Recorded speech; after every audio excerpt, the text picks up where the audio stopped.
Сайн байна уу? Шөнийн намуухан цаг нь.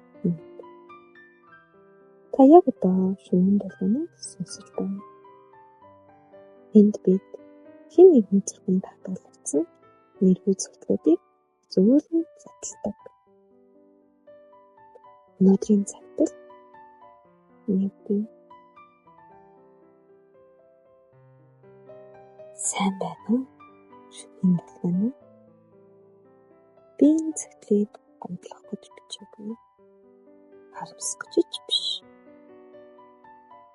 Зүгээр л анхны хараа туршилтаагаар төрсмөр санагдсан юм.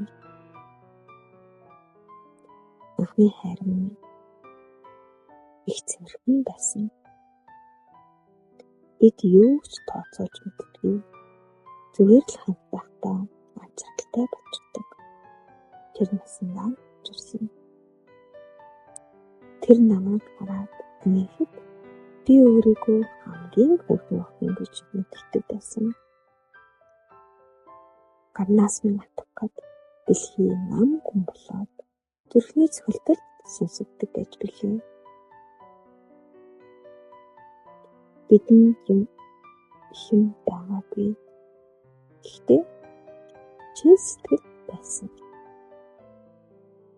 Одоо бодоход тэр хайр насан турших биш байж магадгүй.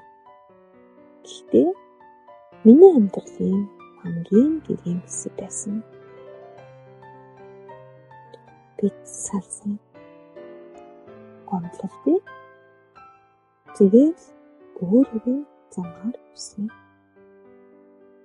Хаяа бид хүнийг дурсдаг. Гэхдээ өвдөж биш. Нэмсэтгэж дурсдаг. Анхны хайр минь